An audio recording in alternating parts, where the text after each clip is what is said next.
প্রাণের রবি। এই সবে শুরু হয়েছে আমার জীবনের শেষ দিন। পূবের আকাশ সবে লাল হচ্ছে। আজকাল তোমার ঘুম থেকে উঠতে একটু দেরি হয়, সেটাই তো স্বাভাবিক। মাত্র 4 মাস হলো বিয়ে হয়েছে তোমার। আগে তো সূর্য ওঠার আগে তুমি উঠতে। আমার ঘুম ভাঙাতো তোমার সকালবেলার গান।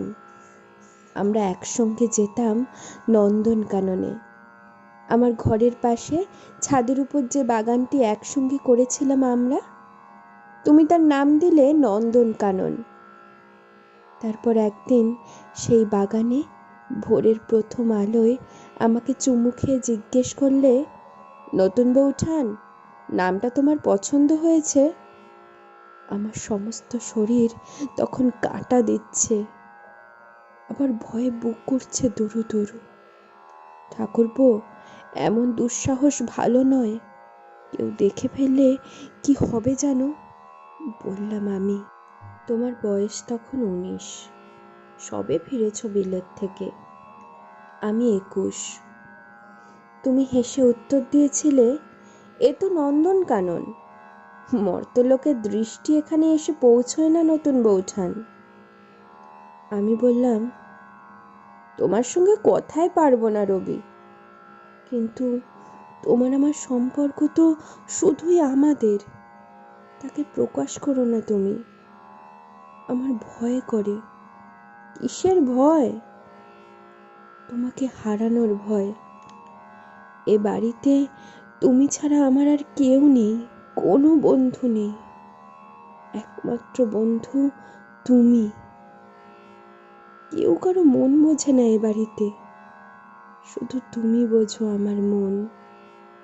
তুমি ভাবো আমি বুঝি তোমার মন, কিন্তু কেউ কারো মন কি সত্যি বোঝে নতুন বউঠান?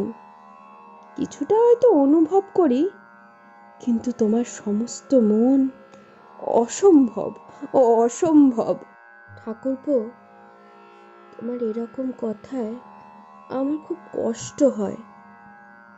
এসব তোমার সাজানো কথা।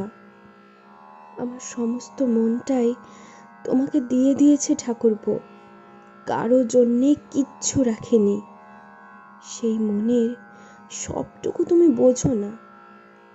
তুমি যখন আমার চোখের দিকে তাকাও, আমি বুঝতে পারি তুমি অনুভব করছো আমার হৃদয় ব্যথা। তুমি জানো কোথায় আমার কষ্ট, আমার দহন। তুমি কি সত্যি বোঝো না ঠাকুরপো, বুকের মধ্যে তোমার জন্য যে মন কেমন, যে কষ্ট আমি দিন রাত চেপে রাখি। আমি জানি ঠাকুরপো, তুমি বোঝো। অন্তত একদিন বুঝতে। কমাস আগে পর্যন্ত তুমি যে আমার ছেলেবেলার খেলার সাথী। রবি, তোমাকে চিরদিনের জন্য ছেড়ে যাওয়ার আগে মনের কথাটি জানিয়ে যাই। কোনো মিথ্যে নেই এ কথার মধ্যে। আমি বানানো কথা বলতে শিখিনি। তোমাকে, শুধু তোমাকেই ভালোবেসেছি। তোমার মতো আর কোনো পুরুষ যে আমি দেখিনি ঠাকুরপো। রূপে, গুণে, গান আর প্রাণের প্লাবনে তুমি যে অনন্য। তোমার এই 25 বছরের বউ ঠাকুরনটি তোমাকে চিরদিনের জন্য ছেড়ে যাওয়ার আগে তোমাকে বলে যাচ্ছে, তুমি তার একমাত্র অবলম্বন ছিলে এ সংসারে, একমাত্র ভালোবাসার পুরুষ। ঠাকুরপো, সেদিন ছিল জ্যোৎস্না রাত। জোড়াসাঁকোর বাড়ির ছাদে শুধু তুমি আর আমি। তুমি গাইছিলে গান। আমার সেদিন মন ভালো ছিল না, তোমাকে বলিনি সে কথা। তবু তুমি বুঝতে পারলে আমার মনের কষ্ট। তুমি যে আমার দোসর ঠাকুরপো। আমার কানের কাছে মুখ এনে গাঢ় স্বরে বললে, নতুন বউঠান, কি হবে ছোটখাটো দুঃখের কথা মনে রেখে? ভুলে যাও, সব ভুলে যাও। ভুলতে বললেই কি ভুলতে পারা যায়? কতদিনের কত অপমান, কত কষ্ট সেই 9 বছর বয়সে তোমাদের বাড়ি বউ হয়ে এসে পর্যন্ত সহ্য করছি। বলেছিলাম আমি। তুমি হাতের ওপর হাতটি রেখে শুনশান বিশাল ছাদটির এক কোণে অনেকক্ষণ দাঁড়িয়ে থাকলে। তারপর বললে, নতুন বউঠান, জ্যোতি দাদা এখনো আসেনি বুঝি? আজকাল তোমার জ্যোতি দাদার বাড়ি আসার কোনো সময় নেই। কখন আসেন কখন যান, আমার সঙ্গে দেখা হয় কতটুকু? কাল রাত্রে তো জানি মেজ বউ ঠাকুরনের ওখানে গান বাজনার আসর বসেছিল, আমিও ছিলুম কিছুক্ষণ। জ্যোতি দাদাই তো সেই আসরের প্রাণ পুরুষ। জ্যোতি দাদা যে সেই মজলিস ছেড়ে আসতে পারবে না সেটা বুঝতে পেরেছিলুম। জ্যোতি দাদার দিনরাত আজকাল মেজ বউ ঠাকুরনের কাছেই কাটে। কথাটা তোমাকে বলতে খুব কষ্ট হয়েছিল আমার ঠাকুরপো। তুমি কোনো উত্তর দিলে না। আমি বললাম, শুধু তোমার জন্য বেঁচে আছি ঠাকুরপো, আমার বেঁচে থাকার আর কোনো কারণ নেই। ঠাকুরপো, এ কথা শুনে তুমি আমার দিকে তাকালে। তোমার চোখের দিকে তাকিয়ে আমার ভয় করলো। আমার মনে পড়ছে চাঁদের আলোয় তোমার সেই রূপ, যেন এক তরুণ দেবদূত। কিন্তু তোমার চোখের দৃষ্টি আমাকে শান্তি দিল না। মনে হলো আমার শেষ আশ্রয়টুকুও চলে যাবে। ঠাকুরপো, সেই রাত্রে চাঁদের আলোর মধ্যে তোমার বুকে মাথা রেখে আমি আরো একবার নিশ্চিতভাবে বুঝতে পারলাম, তুমি আমার জীবন থেকে চলে গেলে আমি বাঁচব না, বাঁচতে পারবো না। তুমি আমাকে নিবিড় করে জড়িয়ে ধরলে, কিন্তু সেই আলিঙ্গনের মধ্যে কোনো আশ্রয় পেলাম না, যে আশ্রয় আমি চেয়েছিলাম। আমি কেঁদে তোমার বুক ভাসিয়েছিলাম, চাঁদের আলোয় মিশে গেল আমার কান্না। তোমার দিকে মুখ তুলে দেখি তোমার চোখেও জল। সেই প্রথম তোমার চোখে জল দেখলাম ঠাকুরপো। চাঁদের আলোয় চিকচিক করছে তোমার চাপা কান্না।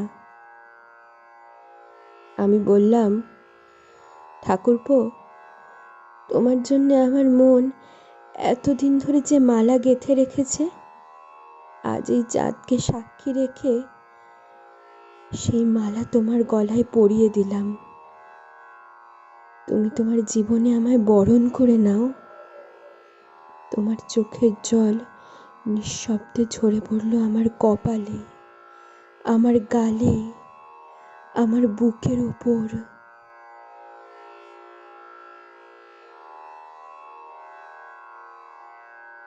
প্রাণের ঠাকুরপো, জীবনের এই শেষ দিনে তোমাকে ছেড়ে চলে যাওয়ার আগে অনেক কথা মনে পড়ছে। কত কথা, স্মৃতি, হতাশা, অপমানের বেদনা, একাকিত্বের কষ্ট সব জমে আছে বুকের মধ্যে।